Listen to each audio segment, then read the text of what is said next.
एक बात का बहुत जोर शोर से प्रचार किया जाता है कि रामानंद नामक ब्राह्मण गुरु रविदास का गुरु था।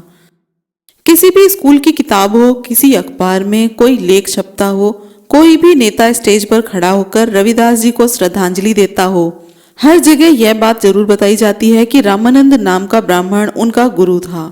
ऐसी जगहों में रैदास जी की वाणी में से चाहे एक शब्द भी ना बताया जाए, लेकिन यह जरूर बताया जाता है कि रामानंद वैष्णव संप्रदाय से था और वैष्णव संप्रदाय वाले विष्णु और उनके अवतारों को भगवान मानते हैं। जय भीम, नमो बुद्धाय। आज हम बात करेंगे रामानंद या रैदास जी, इनमें से गुरु कौन। रामानंद को रैदास जी का गुरु बताना उतना ही बड़ा झूठ है जितना यह कहना कि गांधी ने दलितों को आरक्षण दिलाने के लिए पूना की यरवदा जेल में आमरण अनशन किया था। रामानंद के बारे में जो जानकारी मिलती है वह इस प्रकार से है कि वह बनारस का रहने वाला था। वह जाति से ब्राह्मण था। ब्राह्मणों में कौन सा ब्राह्मण गोस्वामी, पांडे, चित्पावन, द्विवेदी, चतुर्वेदी आदि में से कौन सा था, इसका पता नहीं चला है। वह वैष्णव संप्रदाय का ब्राह्मण था जो विष्णु को सबसे बड़ा भगवान मानता है तथा शिव और ब्रह्मा को उससे छोटा मानता है। वह विष्णु के सारे अवतारों जैसे राम, कृष्ण आदि को भगवान मानता था। वह कट्टर ब्राह्मण था तथा अछूतों शूद्रों की छाया से भी दूर रहता था। शूद्र के दर्शन हो जाने पर फिर से गंगा में स्नान करता था। अगर किसी शूद्र से बात करनी पड़ जाए तो पर्दे की ओट में रहकर वह उस शूद्र से बात करता था कि कहीं शूद्र दिखाई दे जाने से उसकी आंखें मैली ना हो जाएं। वह वेदों, पुराणों व अन्य ब्राह्मणिक शास्त्रों में पूरा विश्वास रखता था। गंगा स्नान जैसे पाखंडों को मोक्षदायक मानता था। तुलसी की माला पहनना, माथे पर अंग्रेजी का यू बनाना, हाथ में डंडा पकड़कर रखना आदि सारे आडंबर करता था। प्रश्न उठाना स्वाभाविक है कि इस बात के क्या सबूत हो सकते हैं कि इस प्रकार का आचरण करने वाला ब्राह्मण रामानंद संत रैदास का गुरु था। रामानंद को गुरु मानने अथवा न मानने के लिए 4 प्रकार के सबूतों का विश्लेषण आवश्यक है। पहला सबूत स्वयं गुरु रैदास की वाणी है, अतः उसका विश्लेषण करना आवश्यक है कि वह इस विषय पर क्या कहती है। दूसरा सबूत रामानंद की वाणी है कि वह गुरु रैदास के बारे में क्या कहती है। तीसरा सबूत यह है कि उस समय के संतों व अन्य लेखकों की वाणी तथा उस समय की अन्य लिखित सामग्री इस संदर्भ में क्या कहती हैं। चौथा सबूत हालात पर आधारित हो सकते हैं जो यह इंगित करते हों कि गुरु रैदास और रामानंद में कैसा संबंध हो सकता है। गुरु रैदास का गुरु कौन है, इस बात का सबसे बड़ा और पक्का सबूत स्वयं उनकी वाणी से बढ़कर और कोई अन्य नहीं हो सकता। गुरु ग्रंथ साहिब में गुरु रैदास की वाणी उनके जीते जी शामिल कर ली गई थी तथा वहां उनकी वाणी लिखित रूप में संभाल कर रखी गई है, अतः उसमें किसी हेर फेर का सवाल ही नहीं उठता। गुरु ग्रंथ साहिब में दर्ज उनकी पूरी वाणी में कहीं रामानंद का नाम तक नहीं है। जब दशरथ पुत्र राम को उन्होंने अपना राम नहीं माना तो उन्होंने सीना ठोक कर कहा, रैदास हमारे राम जी दशरथ का सुत नहीं। अगर रामानंद उनका गुरु होता तो वे ये कहने में बिल्कुल भी संकोच नहीं करते कि रामानंद उनका गुरु है। उनकी वाणी में रामानंद का नाम ना होना ही यह दर्शाता है कि उनका आपस में कोई रिश्ता ही नहीं था। अतः उनकी वाणी के आधार पर यह कहा जा सकता है कि रामानंद से उनका गुरु चेला तो क्या किसी भी प्रकार का कोई भी रिश्ता नहीं था। और दूसरी तरफ देखें तो रामानंद की वाणी में रैदास जी का कोई नाम कहीं पर भी नहीं है। रामानंद की कोई वाणी उपलब्ध नहीं है, उसका मात्र एक शब्द गुरु ग्रंथ साहिब में दर्ज है, उसमें कहीं भी रैदास जी का नाम नहीं है। रामानंद संप्रदाय की एक अन्य पुस्तक राम पटल है, उसमें रामानंद के 52 चेलों के नाम दिए गए हैं, लेकिन उन 52 में गुरु रैदास का नाम नहीं है। अतः इससे यह सिद्ध होता है कि रैदास जी उस ब्राह्मण रामानंद के शिष्यों में शामिल नहीं थे। जैसे मीरा गुरु रैदास की चेली थी तो उसने अपनी बाड़ी में पूरे जोर शोर से उन्हें अपना गुरु माना है। मारो मन लग्यो सतगुरु में अब न रहूंगी अटकी, गुरु मिलिया रैदास माने दीनी ज्ञान की गुटकी। गुरु रैदास के समय भारत में अनेकों संत हुए हैं। गुरु नानक देव तो उनसे रूबरू यानी आमने सामने बैठकर मिले भी थे तथा उनकी बाड़ी उनसे लेकर गए थे। सतगुरु कबीर तो उनके हम सहरी ही नहीं थे बल्कि मित्र थे, धर्म भाई या सही कहें तो मिशन भाई थे, क्योंकि दोनों का मिशन एक ही था, ब्राह्मण धर्म का अंत करना। ब्राह्मण धर्म कुछ एक कर्मकांडों और ढकोसलों के सिवाय और कुछ नहीं है। दोनों संतों ने ब्राह्मण धर्म के समस्त कर्मकांडों और ढकोसलों का खंडन किया। वे चाहते थे कि इनका अंत हो जाए। अगर ब्राह्मणवाद में से कर्मकांडों और ढकोसलों का अंत हो जाए तो उसमें शेष कुछ भी नहीं बचेगा। उस समय जो अन्य संत हुए हैं वे हैं त्रिलोचन, धन्ना, बेड़ी, शेख भीखन, जयदेव, परमानंद, पीपा, सधना, सैन आदि। इन सभी संतों की वाणी गुरु ग्रंथ साहिब में दर्ज है तथा उसमें किसी ने भी यह नहीं कहा कि गुरु रैदास का किसी रामानंद से कोई संबंध था। अतः जिस समय गुरु रैदास भारत भूमि पर रहे उस समय के किसी भी व्यक्ति अर्थात स्वयं उन्होंने भी, रामानंद ने तथा अन्य संतों ने यह नहीं कहा कि गुरु रैदास किसी रामानंद नामक ब्राह्मण के चेले थे। अतः उन्हें रामानंद का चेला बताना बहुत बड़ा झूठ है, गलत है। गुरु रैदास के तत्कालीन साक्ष्यों के आधार पर यह स्पष्ट होता है कि गुरु रैदास और रामानंद में कोई किसी किस्म का रिश्ता नहीं था। परिस्थितियों के आधार पर विश्लेषण करने पर यह तथ्य सामने आता है कि अगस्त्य संहिता, भगत माल और प्रियदास की टीका में गुरु रैदास को ब्राह्मण रामानंद का चेला बताया गया है। वैसे तो सीधे सबूत होने पर परिस्थितीय साक्ष्यों का कोई महत्व नहीं रह जाता, परंतु उनका विश्लेषण भी यही सिद्ध करता है कि गुरु रैदास और रामानंद में इतना अंतर है कि उनका गुरु चेले का संबंध होना कल्पना में भी संभव नहीं है। सर्वप्रथम इन ग्रंथों में से कोई भी गुरु रैदास का समकालीन नहीं है। अतः पहले दिए गए पक्षों के सामने इनका कोई भी मूल्य नहीं है। हिंदी साहित्य के इतिहास के जाने माने विद्वानों आचार्य परशुराम चतुर्वेदी, डॉक्टर बद्री नारायण ने भी यह सिद्ध किया है कि गुरु रैदास और रामानंद में कोई रिश्ता नहीं है। डॉक्टर युगेश्वर के अनुसार रामानंद संप्रदाय में दीक्षा का अधिकार केवल विरक्तों यानी घर बार छोड़कर सन्यासी बनने वालों को ही था और रामानुज संप्रदाय में दीक्षा का अधिकार केवल गद्दीधारी ब्राह्मण को ही था। इसी तरह सेठी दंपति ने माना है कि रामानंद आडंबर और पाखंड पूर्ण जीवन जीता था, मगर सतगुरु कबीर के संपर्क में आने के बाद वह सही राह पर आ गया। डॉक्टर युगेश्वर के कहे अनुसार गुरु रैदास दीक्षा के अधिकारी नहीं थे, क्योंकि वे ना तो विरक्त थे और ना ही गद्दीदारी ब्राह्मण।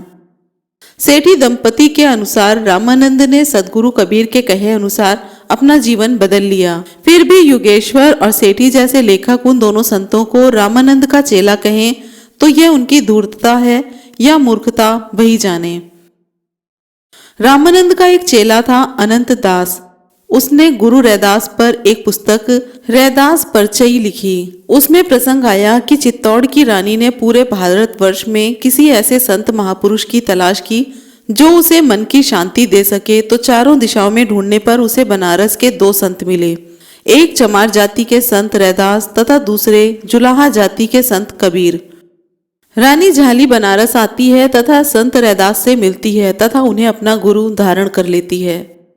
कितनी अजीब बात है कि रानी झाली को तो रामानंद संत ही नहीं नजर आया और ब्राह्मणवादी लेखक उसे रैदास कबीर सरीखे महापुरुषों का गुरु बताने की धृष्टता करते हैं। एक बात और भी विचारने योग्य है कि गुरु के होते चेला किसी को नाम यानी दीक्षा नहीं दे सकता। गुरु रैदास द्वारा मीरा और रानी झाली को दीक्षा देना यह सिद्ध करता है कि वे रामानंद के चेले नहीं थे। अगर वे रामानंद के चेले होते तो उन दोनों स्त्रियों को दीक्षा देने का अधिकार रामानंद का बनता था और वही दीक्षा देता। गुरु रैदास द्वारा मीरा और रानी झाली को दीक्षा देना यह सिद्ध करता है कि गुरु रैदास रामानंद के चेले नहीं थे। यही अगर हम गुरु रैदास और रामानंद की विचारधारा के बारे में देखते हैं तो इनके विचारधारा में दिन रात का अंतर है। जैसे संत और पाखंडी में होता है वैसा ही अंतर गुरु रैदास और रामानंद में है। रामानंद कट्टर ब्राह्मण था, शूद्र की शक्ल देखना भी उसके लिए पाप था, और रैदास जी के लिए एक नूर से सब जग उपजा, कौन बामण कौन सूदा। उन्होंने कहा, रैदास जन्म के कारणे होता नहीं कोई नीच, नर को नीच कर डाले हैं ओछे कर्मों के कीच। रैदास ब्राह्मण ना पूजिए जो होवे गुणहीन, पूजिए चरण चंडाल के जो होवे गुण प्रवीण। रामानंद ओछे कर्म यानी धर्म के नाम पर पाखंड करने वाला प्राणी था, फिर भी वह अपनी जाति के ऊंचे होने का घमंड करता था। दोनों में कोई मेल था ही नहीं। रामानंद के विपरीत रैदास जी कहते हैं, रैदास बामण और चंडाल में ना ही अंतर जान, सब घाट एक जोत हैं, सब में एक भगवान। अगर ब्राह्मण रामानंद उनका गुरु होता तो गुरु रैदास ब्राह्मणों के विरुद्ध इस प्रकार से नहीं बोलते। सो या तो रामानंद ब्राह्मण ही नहीं था या फिर वह गुरु रैदास का गुरु नहीं था। रामानंद ब्राह्मण धर्म के वैष्णव संप्रदाय से संबंध रखता था। माथे पर अंग्रेजी भाषा के यू के आकार का तिलक लगाना उसके लिए अनिवार्य था। ब्राह्मण धर्म का दूसरा संप्रदाय शैव संप्रदाय था, जो शिव को बड़ा भगवान मानता था और माथे पर 3 लकीरें लगाना धर्म समझता था। दोनों संप्रदाय आपस में वैसे ही लड़ मरते थे जैसे एक गली के कुत्ते दूसरी गली के कुत्तों से लड़ते हैं। गुरु रैदास के लिए सारी कायनात ही एक है, कोई किसी संप्रदाय का नहीं है। उनके लिए सभी मनुष्य मानव संप्रदाय के हैं तथा मानवता ही सबका धर्म है। यह वेदों, पुराणों व अन्य ब्राह्मणिक शास्त्रों में पूरा विश्वास रखता था। गंगा स्नान को मोक्षदायक मानता था और गुरु रैदास इन सब पाखंडों से न केवल दूर रहते थे बल्कि सब लोगों से इन पाखंडों से बचने के लिए भी कहते थे। उनका कहना है, चारों वेद किए खंडोती, जन रैदास करे दंडोती। यानी कि मैं रैदास चारों वेदों का खंडन करता हूँ तथा इस बात का ढिंढोरा पूरी दुनिया में पीटता हूँ। इस श्लोक का अर्थ ऐसा भी होता है कि चारों वेदों का खंडन करने से लोग इतने खुश हैं कि वे उनके सामने दंडवत प्रणाम करते हैं। संत कबीर और रैदास जी के जमाने में पंडे रोजाना सैकड़ों भेड़, बकरियों और भैंसों की बलि वेद विधि अनुसार देते थे। अतः जब रैदास जी ने वेदों का विरोध किया तो भले लोगों ने उन्हें दंडवत यानी कि जमीन पर छाती के बल लेटकर प्रणाम करके उनका सत्कार किया। गुरु रैदास के लिए सादा, सच्चा, सदाचारी जीवन जीना धर्म है, जिसमें कोई लाग लपेट नहीं होती, कोई दिखावा नहीं होता और कोई आडंबर नहीं होता। रामानंद के लिए तिलक लगाना, गंगा में विधि से और मुहूर्त के हिसाब से डुबकी लगाना, यज्ञ करना यही धर्म था। सादगी, सच्चाई रामानंद के ब्राह्मणिक धर्म का कभी हिस्सा नहीं रही। गुरु रैदास, गुरु कबीर आदि सभी संतों ने अपनी अपनी बाड़ी की रचना की है, जिसमें समाज को सही मार्ग पर चलने की प्रेरणा मिलती है। रामानंद ने किसी ऐसी वाणी की रचना नहीं की जो यह कहे कि सद्मार्ग पर चलना ही धर्म है। गुरु रैदास और रामानंद की शिक्षाओं और कार्यकलापों में हर कदम पर केवल अंतर ही नहीं बल्कि विरोध भी है। स्क्रीन पर आ रहा तुलनात्मक चार्ट इस बात को दर्शाता है। वास्तव में सच्चाई यह है कि रामानंद सतगुरु कबीर का चेला था। बहुत से लोगों को यह बात सुनने में शायद अटपटी लगे, मगर सच्चाई यही है कि सदगुरु कबीर की शरण में आकर रामानंद ने अपना पूरा क्रियाकलाप ही बदल दिया था। रामानंद का एक ही पद गुरु ग्रंथ साहिब में है, जिसमें उसने स्वयं यह माना है कि गुरु कबीर के संपर्क में आकर उसे जीवन की सही राह मिल गई है तथा वह अपने गुरु पर बलिहारी जाता है। राधा स्वामी सत्संग के सेठी दंपति व अन्य लेखकों ने इस बात को पूरी तरह स्वीकारा है कि रामानंद झूठे, आडंबर तथा पाखंड पूर्ण कार्य किया करता था। शूद्रों को दूर से देखना भी पाप समझता था। फिर एक दिन उसका सामना सदगुरु कबीर से हो गया। कबीर साहेब गंगा घाट पर बैठे थे कि रामानंद स्नान करके वापस जा रहा था तो वह कबीर साहब से टकरा गया। जब उसे पता चला कि टकराने वाला शूद्र है तब उसने कबीर साहेब से बली बुरी कही और वह ब्राह्मण शुद्ध होने के लिए वापस नहाने चल दिया। तब उसका मान मर्दन करते हुए कबीर साहब बोले, अगर तू बामण बड़मी जाया तो आन पाठ क्यों नहीं आया। इस बात पर खिन्न होकर रामानंद ने सतगुरु कबीर से बहस की। उसने ब्राह्मण जाति, वेद पुराण, यज्ञ, गंगा स्नान आदि आडंबरों को महान बताते हुए सतगुरु कबीर से बहस किया।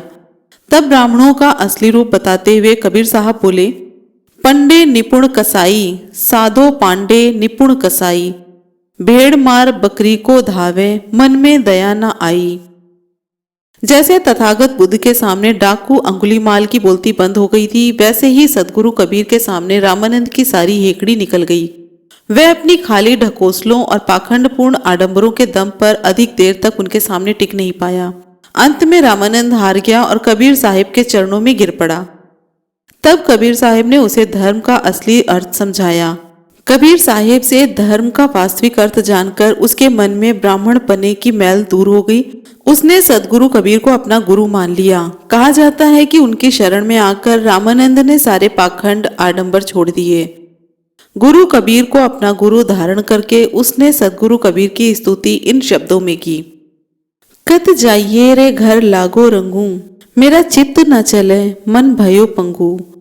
एक दिवस मन भई उमंग, घिस चंदन चोवा बहुत सुगंध।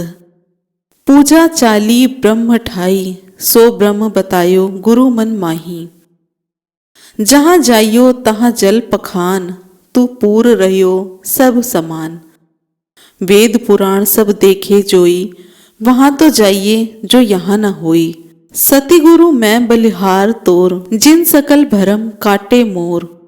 रामानंद रमत ब्रह्म, गुरु का शब्द काटे कोटि करम। यानी कि कहाँ जाऊं, मेरा चित्त डोल रहा है तथा मेरा मन अपंग हो गया है, ऐसा क्यों हुआ? इसका उत्तर देते हुए रामानंद कहता है कि एक दिन में जैसे ब्राह्मण अक्सर करते हैं, माथे पर सुगंधित चंदन लगाकर ब्रह्म को पूजा करने गया तो रास्ते में सदगुरु यानी कि कबीर मिल गए। उन्होंने समझाया कि भगवान तो मन के भीतर ही है और वह पूरी दुनिया में व्याप्त है। वेद पुराण में भगवान नहीं है। सदगुरु से सच्चा ज्ञान पाकर मैं बलिहारी जाता हूँ, जिन्होंने मेरे सारे भ्रम मिटा दिए हैं। गुरु के ज्ञान ने मेरे सारे संदेह मिटा दिए हैं। रामानंद को ज्ञान देने की घोषणा स्वयं सदगुरु कबीर ने भी की है। उन्होंने कहा, काशी में हम प्रकट भये रामानंद चेताए, अर्थात काशी में मेरा जन्म हुआ है, जहां मैंने रामानंद को चेताया है, अर्थात उसे ज्ञान दिया है। सदगुरु कबीर से दीक्षा लेने के बाद रामानंद का गुरु रैदास से भी मिलना हुआ। उनसे भी धर्म की बातें सुनी। दोनों धर्म भाइयों में कोई अंतर नहीं जानकर वह उनके आगे भी दंडवत हो गया। गुरु रैदास के श्लोकों में इस बात का पता चलता है कि रामानंद उनकी शरण में भी आया था। वे कहते हैं, मैं रैदास नीची जाति का समझा जाता हूँ तथा मेरे जैसे लोग रोजाना बनारस के आसपास मरे हुए पशु ढोते हैं। अब देखो, ब्राह्मण का प्रधान यानी कि रामानंद मुझे दंडवत प्रणाम कर रहा है और मेरी शरण में आता है। रामानंद के साथ साथ उसके दूसरे ब्राह्मण चेले भी गुरु रैदास की शरण में आते हैं। रैदास जी कहते हैं, मेरे परिवार के सभी लोग बनारस के आसपास के मरे हुए पशु ढोते थे। आज उसी अछूत के आगे सभी ब्राह्मण दंडवत प्रणाम करते हैं। गुरु रैदास की प्राचीनतम जीवनी अथ कथा रैदास परिचय में भी वर्णन है कि रामानंद ने गुरु रैदास से धर्म के बारे में बहस की तथा उनसे हार गया और उन्हें अपना गुरु स्वीकार कर लिया। अतः इस प्रकार रामानंद ने सदगुरु कबीर और गुरु रैदास दोनों को अपना गुरु माना है। अब यह प्रश्न उठना स्वाभाविक ही है कि रैदास जी का वास्तव में गुरु कौन था। यह एक आश्चर्य अथवा सुखद हैरानी की बात है कि लगभग किसी भी दलित संत का कोई गुरु रहा ही नहीं। भगवान वाल्मीकि से लेकर बाबा साहेब अम्बेडकर तक किसी भी दलित संत ने गुरु धारण किया ही नहीं। शरीरधारी गुरु धारण करने की परंपरा मात्र ब्राह्मणों में विद्यमान थी। दलितों में गुरु नहीं बनाने की परंपरा को तथागत बुद्ध से जोड़ा जा सकता है। जैसे तथागत बुद्ध ने किसी को अपना गुरु नहीं बनाया, वैसे ही उन्हीं के श्रमण परंपरा के दलित संतों ने किसी को अपना गुरु नहीं बनाया। तथागत बुद्ध ने अपना धर्म प्रचार करते हुए कहा कि वे मार्गदाता हैं, मुक्तिदाता नहीं हैं। वैसे ही दलित संत समाज के मार्गदर्शक बने। अतः उन्हें ना तो मुक्तिदाता गुरु धारण करने की जरूरत थी और ना ही किसी का मुक्तिदाता गुरु बनने की जरूरत थी। जैसे तथागत बुद्ध ने सदाचार और सच्चाई को अपना मार्गदर्शक माना, वैसे ही सदगुरु रैदास ने भी सदाचार और सच्चाई को अपना मिशन बनाया। वे बोले, जन रैदास राम रंग राता, गुरु प्रसाद नरक नहीं जाता।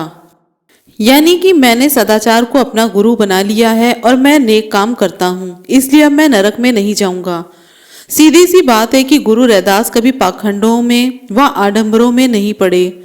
स्वर्ग नरक के चक्करों में ना वे खुद पड़े और न ही किसी को डाला। उनके अनुसार बुरे कर्म करने वाले का जीवन यही नरक बन जाता है, अच्छे कर्म करने वाले के लिए यही स्वर्ग है। आप किसी को भी गुरु धारण कर लो, बुरे को फल बुरा और अच्छे को फल अच्छा अवश्य मिलेगा।